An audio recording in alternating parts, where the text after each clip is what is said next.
क्यों उन्हें नीतीश कुमार नहीं चीटिश कुमार बुलाया जा रहा है? पटना में एक अलग किस्म की पोस्टर पॉलिटिक्स चलती है। इसी साल नवंबर में बिहार में चुनाव होने वाले हैं, लेकिन जदयू के 5 नेता जदयू से इस्तीफा दे चुके हैं। इस पार्टी के तमाम जिम्मेदारियों से मैं इस्तीफा देता हूं। 17% की आबादी है मुसलमानों की बिहार में। उसका अंजाम ये हुआ कि 2014 के इलेक्शन में जदयू को सिर्फ 2 सीटें आई। थर्सडे लेट नाइट तक राज्यसभा में वक्फ बिल पर गर्मा गर्म डिबेट चली और फाइनली वक्फ अमेंडमेंट बिल पास हो गया। सोशल मीडिया पर बिल के पास होने की खबर के साथ सबसे ज्यादा ट्रेंड कर रहे वो प्रधानमंत्री मोदी या गृह मंत्री अमित शाह नहीं, बिहार के सीएम नीतीश कुमार हैं। पिछले कुछ सालों से नीतीश कुमार या सुशासन बाबू सोशल मीडिया पर ट्रेंड करते ही रहते हैं, कभी अपनी कलाबाजी दिखाकर एक पार्टी का हाथ छोड़ दूसरी पार्टी का हाथ पकड़कर, या कभी मोदी जी के पैर छूकर, कभी कभी अजीब तरीके से छूने के कारण। पर क्या है आज के टॉप ट्रेंड नीतीश कुमार? क्यों सोशल मीडिया पर वो आरएसएस एक्टिविस्ट की पोशाक में दिख रहे हैं? क्यों उन्हें नीतीश कुमार नहीं चीटिश कुमार बुलाया जा रहा है? Hello and welcome to just, I am Vinayak, और बेहतर ज्ञान के लिए चलते हैं गुरुजी और विनय कुमार जी के पास। शुक्रिया विनायक। जैसा कि आपने अपने इंट्रो में कहा कि नीतीश कुमार आज मोदी और अमित शाह से ज़्यादा ट्विटर पे और सोशल मीडिया पे ट्रेंड कर रहे हैं। इस खबर को समझने के लिए हमको 2 दिन पहले जाना पड़ेगा, जिस दिन लोकसभा में वक्फ बिल पेश किया गया और उस दिन डिबेट थी। लोकसभा में बिल के पक्ष में 288 वोट पड़े, जिसमें से 12 जदयू के सांसद थे। कल फिर राज्यसभा में बिल पेश होता है, वहाँ पे बिल के पक्ष में 128 वोट मिले, जिसमें से 4 जदयू के राज्यसभा सदस्य हैं, उन लोगों के वोट थे। अच्छा, ये नंबर गेम इंपॉर्टेंट क्यों है?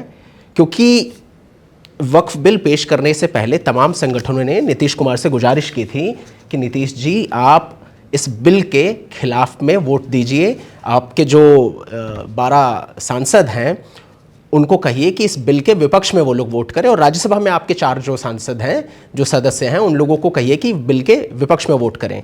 अगर ये लोग बिल के विपक्ष में वोट करते तो जो 288 वोट उस दिन वक्फ बिल के समर्थन में हुए हैं वो घट के हो जाते 276। हालांकि तब भी बीजेपी बिल पास करा ले जाती, लेकिन हुआ इसके उल्टा। लोकसभा में, राज्यसभा में, मतलब ओवरऑल नीतीश कुमार की पार्टी जदयू ने साथ दिया सरकार का वक्फ बिल पे।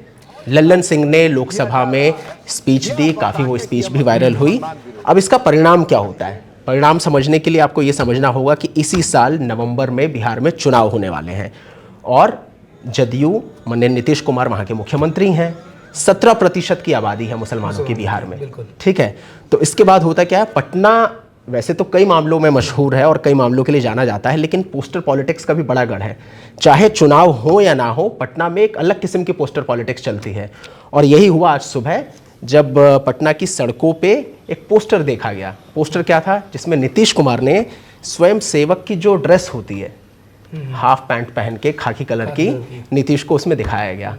जिसके बाद एक और खबर निकल के आई कि अब तक, मतलब अभी सिर्फ राज्यसभा में बिल पास हुए, मुझे लगता है कि अभी जिस वक्त हम शूट कर रहे हैं 24 घंटे भी नहीं हुए हैं, लेकिन जदयू के 5 नेता जदयू से इस्तीफा दे चुके हैं, नीतीश कुमार से नाराजगी जाहिर करते हुए। पोस्टर पे गिरगिट भी बना हुआ था शायद। खैर वो भी एक बात है।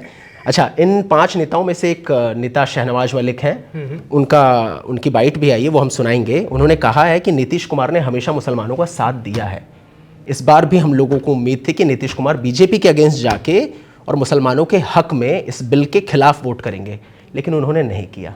वक्फ बिल संशोधन पे नीतीश कुमार जो समर्थन दिया है, ये बहुत ही अफसोस की बात है, जिसकी वजह से आज मैं जदयू यानी नीतीश कुमार जदयू इस पार्टी के तमाम जिम्मेदारियों से मैं इस्तीफा देता हूं। तो गुरुजी, शो शुरू होने से पहले आप बोल रहे थे that Nitish Kumar is very image conscious. तो ये जो उन्होंने वक्फ का सपोर्ट किया है, तो इससे उनकी इमेज पे क्या असर पड़ेगा? असर पे बाद में आते हैं। पहले जो मैंने वो शब्द कहा था कि नीतीश कुमार हमेशा से बहुत इमेज कॉन्शियस रहे हैं, इस बात को समझने के लिए हमको जाना होगा 16 जून 2013 की प्रेस कॉन्फ्रेंस की तरफ।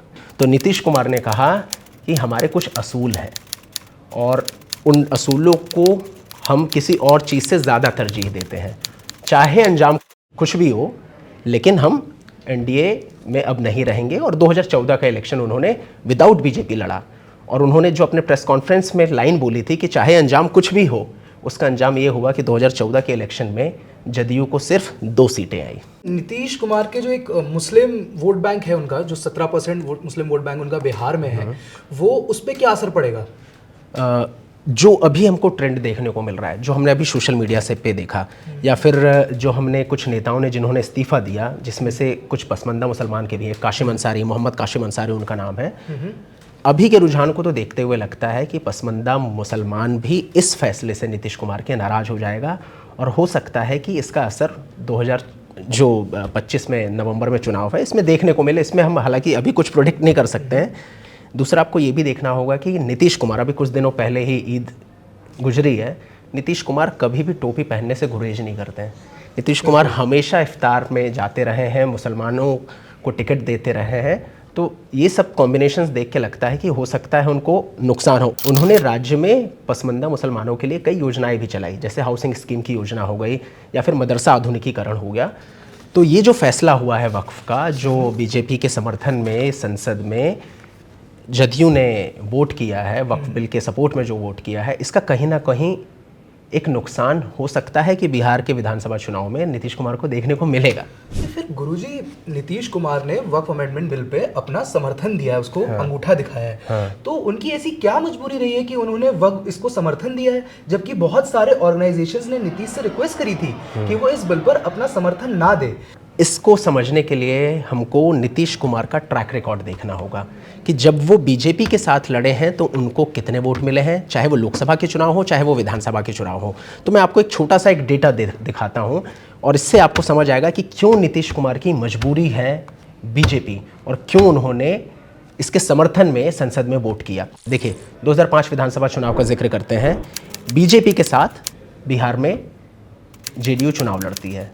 होता क्या है, 55 सीटें मिलती हैं जेडीयू को और सरकार नहीं बनती है, प्रेसिडेंट रूल लगाया जाता है। उसके बाद अक्टूबर में दोबारा चुनाव होते हैं और जेडीयू को मिलती हैं 88 सीटें, बीजेपी को मिलती हैं 55 सीटें, एनडीए सरकार बनाती है और मुख्यमंत्री बनते हैं नीतीश कुमार। पहली बार मुख्यमंत्री बनते हैं नीतीश कुमार 2005 में नवंबर में। अब आते हैं 2005 के बाद 2010 के विधानसभा चुनाव पे।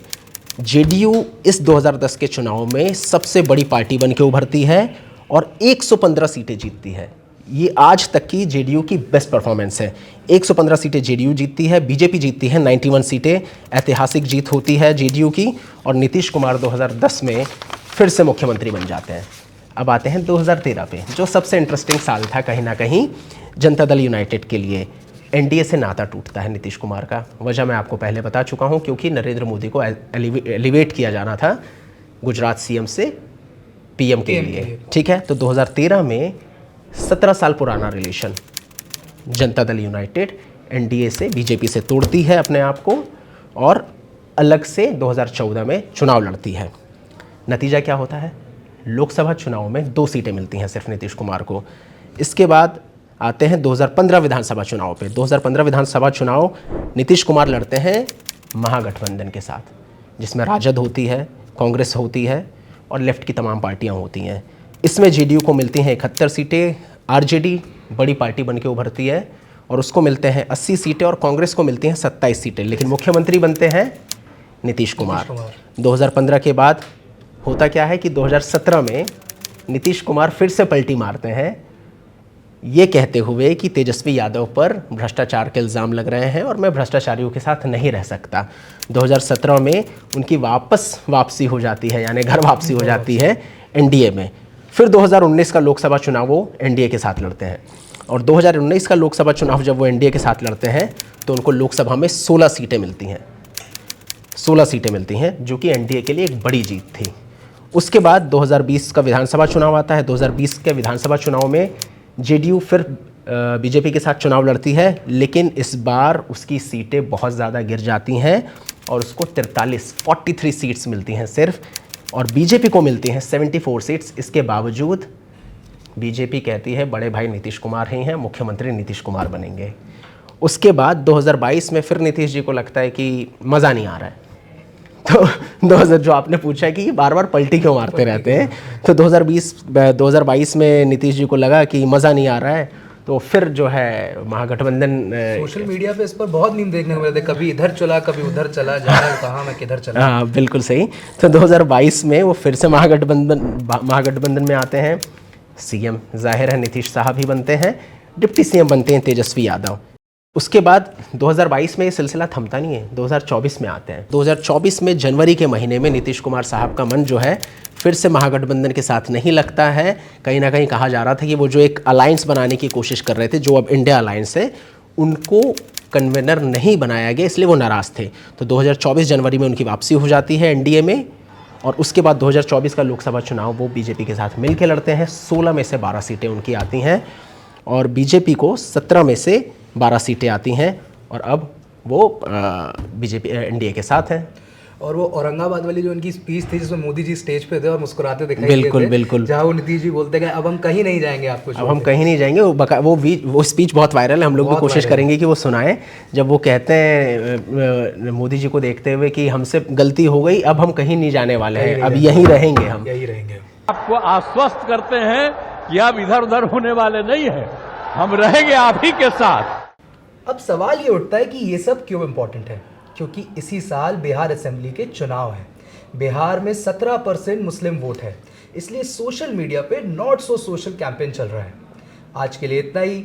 हमारे शो को लाइक करिए, सब्सक्राइब करिए और अपनी राय कमेंट सेक्शन में शेयर करिए। Thank you. शुक्रिया।